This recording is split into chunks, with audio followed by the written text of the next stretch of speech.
Hi class, I wanted to make a quick video to go over some of the material from today's in-class mapping exercise. So you can see that we started out by zooming into Westgard Cemetery on Google Earth. We zoomed out to an eye altitude of about 19 or 20,000 feet. When we did that, that gave us the view that was about the same thing as our topographic quadrangle, which is right here.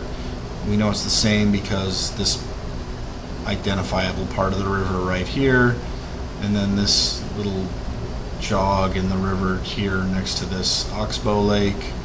We can pretty easily find them on the map. There's that, and there's that right there. So I wanted to just go through these questions really quick and show you, help you understand some of these questions in case you had some questions on them, if I can find them. So the first question asked which direction the river was flowing. Well, to do that, we just remember the first rule of fluvial processes is that water always goes down. It has to go down. It can't go up unless it's being pumped. So in a river, we just need to look at the elevation of the river.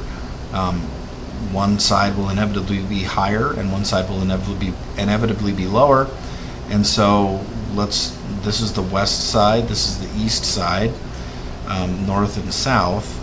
And so since the river is going from here to here, it has to be either flowing from west to east or from east to west. We just need to figure out which side has a higher elevation. So to do that, we could do that looking at the topographic map by looking at elevations and contour lines, or we could do that on Google Earth using its elevation features. So just put your hand over the stream, and the elevation on the west side is about 1486.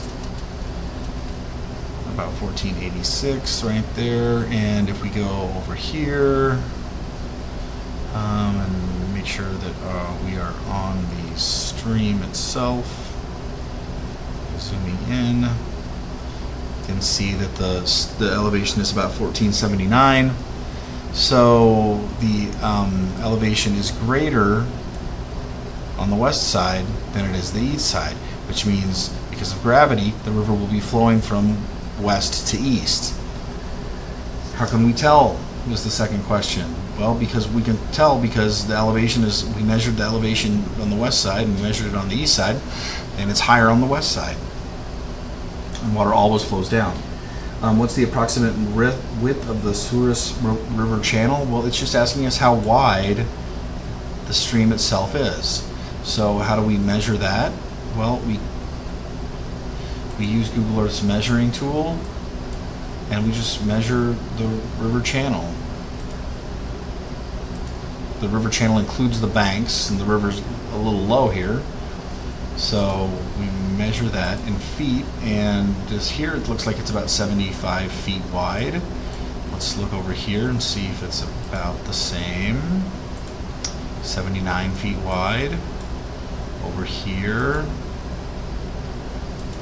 about 70 feet wide. Here, about 80 feet wide. So I would imagine that if we kept doing that, we would keep getting answers that are between 70 and 90 or so feet wide, something like that. What is the approximate width of the Souris River floodplain? Well, so the floodplain is the low-lying area that the stream flows through.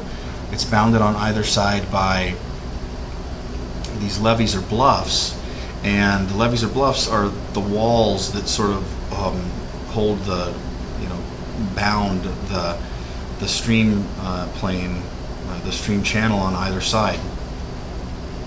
We could use Google Earth to find these, but it'd be much easier to use the topographic map to see it because it shows elevation so much easier.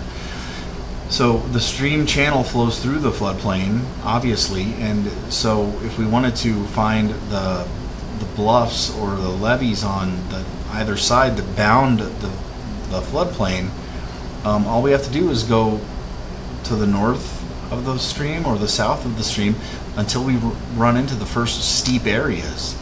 And those steep areas are going to be the bounding, they're going to be like the hills or the bluffs on either side that keep keep water from floods in the floodplain. So if we just pick this spot right here and go to the north until we come to a steep area, and hopefully we remember that we can tell steep areas by contour lines being very close to one another.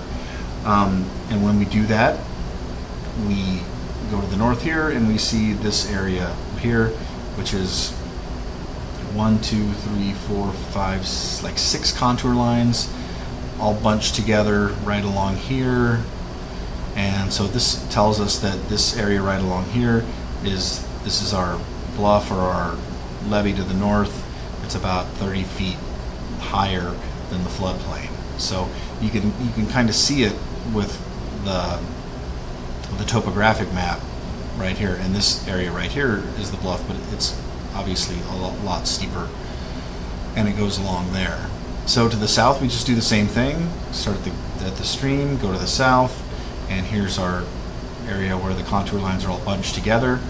It looks like there's about 1, 2, 3, 4, 5, 6, something like that. Contour lines there. So since our contour interval on our topographic map is 5 feet, then we would know that it's about 30 feet or so higher here than it is down in the floodplain.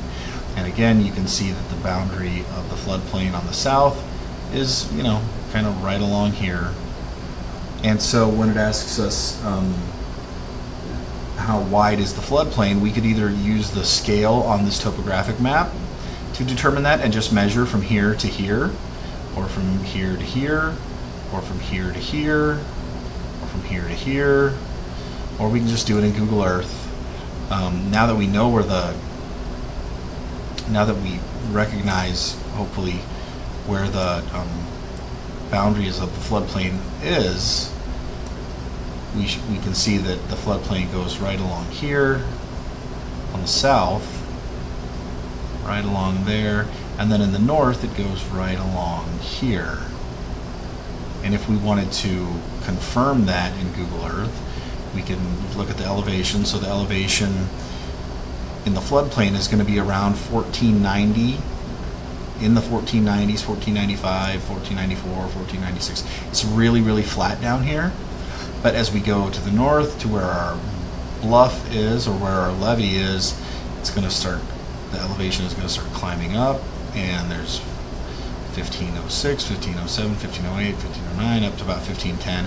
So it's right along in there, right? That's where it gets steep. It's hard to see in a two-dimensional image, but we can tell using the elevation. Same thing down here.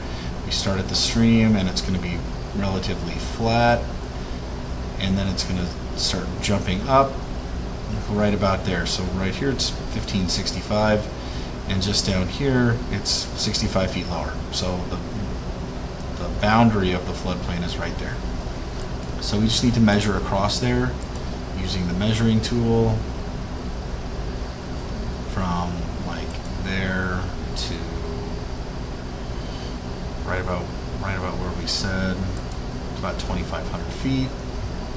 Do it up here, about 2,700 feet. It looked like it was a little wider down here. The floodplain's kind of bulging out there. We can measure that. It's 379 feet. So it's going to vary. Your answer will vary a little bit depending on where you measured, but it's going to be somewhere between 2,500 feet and 3,500 feet. What evidence suggests that the river is widening through lateral erosion? There are lots of examples of this. This is one right here where a stream meander is right up against the bluffs, and so we remember that the meanders always erode on the outside, so the stream is eroding the bluff away, and as it does that, as the bluff is eroded away, the valley gets wider and wider and wider. So that's happening right there.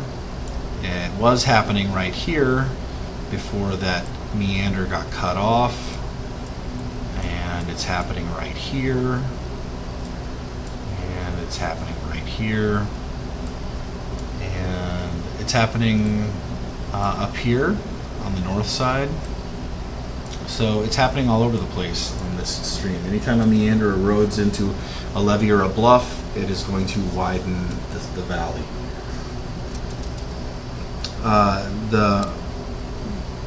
The next question involves measuring the course of the stream, and so to do that, we use Google Earth's measuring tool, and we're basically going to measure the distance from here along the stream. We want to measure the extent all the way along the stream from where it's shown on the topographic map. So we want to start where it starts on the topographic map, and then we want to end kind of where it ends on the topographic map. So if you need to go back and look at your topographic map to make sure where you're starting right around that jog there, and you're ending, right around over here, and find those places on Google Earth. And then to do that, you open up your ruler, you make sure you're on path, and then you create a path that goes along the stream. And to do this, you click a bunch of times. You'll have to click a couple hundred times to get the whole path, but when it's all said and done, you will have a very accurate representation of the distance if you actually do follow the path. I'm not going to make you watch while I do this because that would be really boring, but when I'm done, I will come back.